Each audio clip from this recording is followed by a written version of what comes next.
আমাদের তো বিচার চাওয়ার কথা না, আমার বন্ধুর তো মরার কথা না। আমরা কেউ তো ঘুমাতে পারি না। স্বরাষ্ট্র উপদেষ্টা তিনি কিভাবে ঘুমায়? তারা টাকার বিনিময়ে লাশের লেনদেন করে। আমার বন্ধুকে নিয়ে রাজনীতি হয়, অথচ তার বিচার হয় না। আমাদের সবার বুক হাহাকার করে উঠে। আমাদের তো রাজপথে নামার কথা না, আমাদের তো বিচার চাওয়ার কথা না, আমার বন্ধুর তো মরার কথা না। এই দায় এই রাষ্ট্রের নিতে হবে, এই দায় প্রশাসনের নিতে হবে। শাহবাগ থানা জানে কারা জড়িত, শাহবাগ থানা জানে কারা এই চক্র চালায় উদ্যানে। অথচ দেখি নিউজে তারা পুরস্কৃত করছে 3 জনকে আটক করে। লজ্জা হওয়া উচিত এই প্রশাসনের। আমরা কেউ তো ঘুমাতে পারি না। স্বরাষ্ট্র উপদেষ্টা তিনি কিভাবে ঘুমায়? লজ্জা হওয়া উচিত, প্রশাসনের লজ্জা হওয়া উচিত। আমাদের দাবি খুবই স্পষ্ট, আমরা সাম্যর সঠিক বিচার চাই।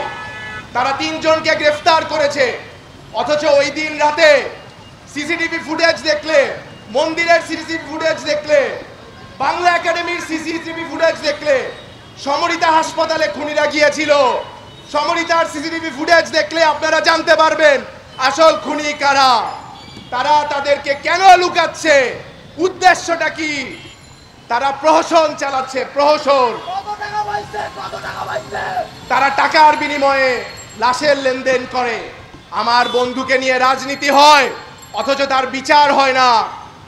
প্রেসের উদ্দেশ্যে বলতে চাই, আপনারা এটা তদন্ত করুন। আপনারা ইনভেস্টিগেটিভ জার্নালিজমের অংশ, আপনারা এই দেশের অংশ, আপনাদের জবাবদিহিতা করতে হবে। আমাদের একার পক্ষে সম্ভব না, সবার আগিয়ে আসতে হবে। এখানে আমরা ঢাকা বিশ্ববিদ্যালয়ের শিক্ষার্থীরা আছি, তার সিরাজগঞ্জ থেকে শিক্ষার্থীরা এসেছে, সারা বাংলাদেশ থেকে এসেছে, যারা সাম্যকে কোনো না কোনোভাবে চিনত। সাম্য এমন এক ব্যক্তিত্ব ক্যাম্পাসে, যে রাজনীতির তোয়াক্কা করতো না, যে মতাদর্শের তোয়াক্কা করতো না, সে সবার সাথে মিশত। সে একজন রিক্সা চালককে যেভাবে সম্বোধন করত, সে তার বন্ধুকে, সে তার শিক্ষককে সমানভাবে সম্মান দিত। আমার বন্ধু সেই সাম্যকে তারা হত্যা করলো। সেই সন্ত্রাসীদের জবাব দিতে হবে, না হলে আমরা কঠোরতর আন্দোলনে যাব। এটা ওয়াদা করে গেলাম আপনাদের সবার সামনে। আমরা 48 ঘন্টার আলটিমেটাম বেঁধে দিচ্ছি এই প্রশাসনকে।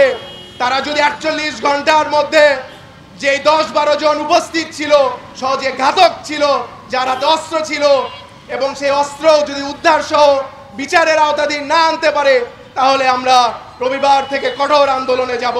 কথা দিয়ে গেলাম, ইনশাআল্লাহ।